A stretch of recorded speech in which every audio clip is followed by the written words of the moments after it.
حضور میری تو ساری بہار آپ سے ہے۔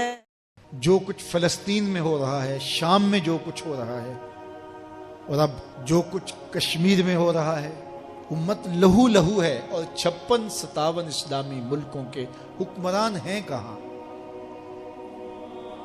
کیا یہ چیخ بھی نہیں سکتے، آواز بھی نہیں اٹھا سکتے؟ گاجر مولی کی طرح اس امت کو کاٹا جا رہا ہے، انسانیت کا بہتا ہوا خون۔ کیا دنیا کے اندر امن کے ٹھیکیداروں کو نظر نہیں آتا؟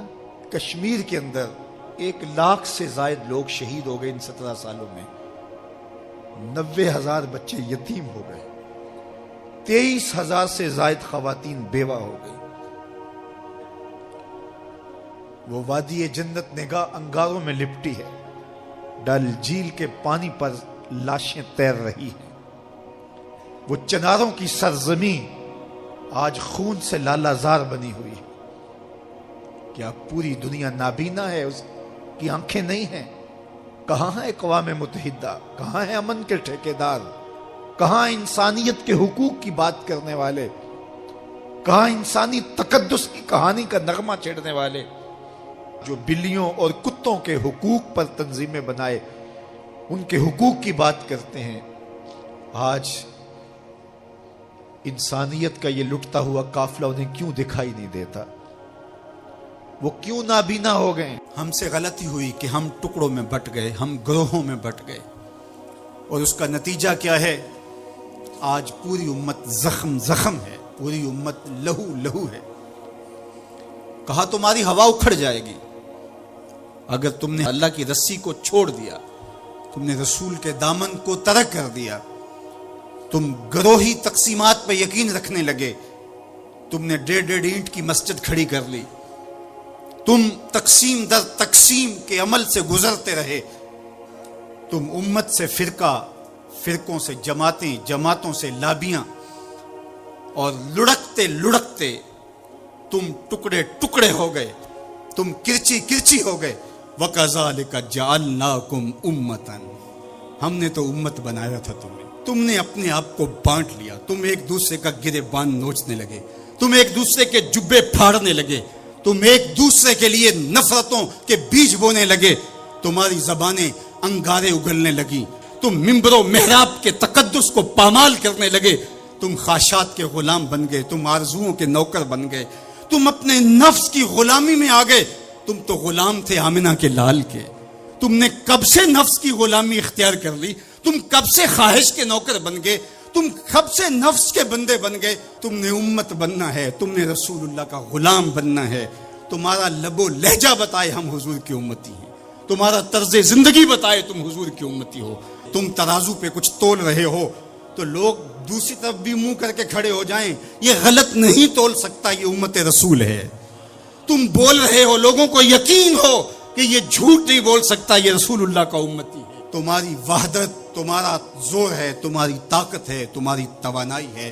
تو فرمایا وَكَذَلِكَ جَعَلْنَاكُمْ أُمَّةً، ہم نے تو امت بنایا تھا تمہیں۔ آج حضور کے قلب اطہر پہ کیا گزرتی ہوگی جب شام کی بچیوں کے منہ پہ تماچے مارے جاتے ہیں، جب بغداد میں حضور کی امت خانمہ برباد نظر آتی ہے، جب برما میں آری لے کر کے اعضاء کاٹ دیے جاتے ہیں، دشت لیلہ سے لے کے کندھار تک، غزہ سے لے کے کشمیر تک لاشیں ہی لاشیں بکھری ہوئی نظر آتی ہیں، بستی بستی کریا کریا، صحرا صحرا خون، امت والے امت کا ہے کتنا سستا خون۔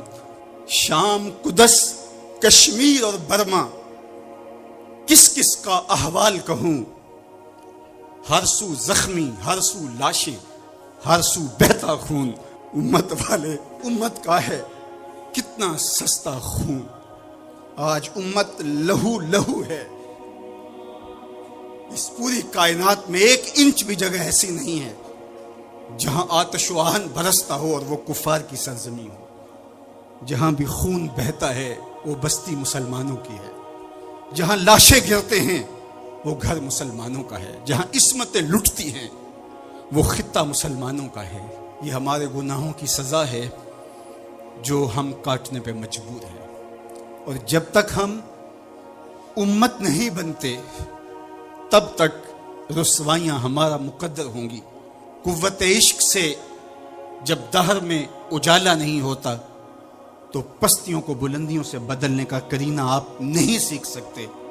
نام محمد کو تھام کر کے، امت کی وحدت کے تصور کو اجاگر کر کے، حضور کا پاکیزہ وجود جو امت کی وحدت کا ضامن ہے، اس سے بے لوث محبت کا رشتہ اور الفت کا ربط جب تک مضبوط نہیں ہوتا تب تک ہم ان مشکلات سے کبھی بھی نہیں نکل سکتے۔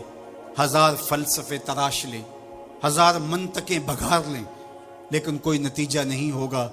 تمہیں نتیجہ تب ہی ملے گا جب حضور کے قلب اطہر کو آرام پہنچاؤ گے، جب امت بن جاؤ گے، جب حضور علیہ السلام سے وابستگی اپنا شعار زندگی بنا لو گے، تو پھر دہر میں اجالا اور روشنی حضور علیہ السلام کے نام کے صدقے سے نصیب ہوگی، اور تقدیر کا قاضی تمہاری سزائیں معاف کر دے گا، اور پھر نتیجہ تمہارے سامنے اس صورت میں نمودار ہوگا کہ تم بحر و بر کے مالک ٹھہرو گے، اور کائنات کے اندر حضور کے ساتھ وفا کے رشتے کے نتیجے کے اندر لوح بھی تمہارے ہاتھ میں ہوگا، قلم بھی تمہارا ہی مقدر ہوگا۔ لیکن شرط یہ ہے کہ تم صحیح معنی کے اندر امت بن جاؤ۔ وَأَنْتُمُ الْأَعْلَوْنَ إِن كُنتُم مُؤْمِنِينَ، یہ میرے رب کا وعدہ ہے، اور میرے رب کے وعدے سچے ہوتے ہیں۔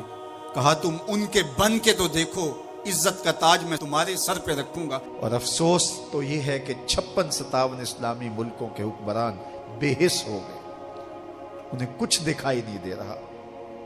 انسانیت لٹ رہی ہے، انسانیت کا جنازہ اٹھ رہا ہے۔ ثناخان تقدیس مغرب اب کہاں ہیں؟ انسانی حقوق کی بات کرنے والے اب کہاں ہیں؟ یہ خون کبھی بھی رائے گا نہیں جائے گا۔ خون جب بہتا ہے تو جم جاتا ہے اور پھر اپنے اثرات چھوڑتا ہے۔ تو اسی خون شہیداں سے چراغاں ہوگا، اور اسی سے اس امت میں بہار آئے گی۔ اللہ اس امت کو اتحاد دے، اس کو اتفاق اور یگانگت کا نور دے۔ جب یہ امت متحد ہو جائے گی تو پھر کوئی میلی آنکھ سے بھی نہیں دیکھ سکے گا۔ لیکن ہمارے افتراق نے، ہمارے انشقاق نے، ہماری باہمی لڑائیاں نے، ہماری جغرافیائی تقسیم نے، ہماری فرقہ وارانہ لڑائیوں نے دشمن کو دلیر کر دیا ہوا ہے۔ آج حکمران صرف اپنے سطحی مفاد کے لیے، صرف سطحی مفاد کے لیے امت کا بہتا ہوا خون گوارا کر رہے ہیں۔ کتنا نازک دور تھا اس امت پر، اور ہم کیا کر رہے ہیں اور کیا کرنے جا رہے ہیں۔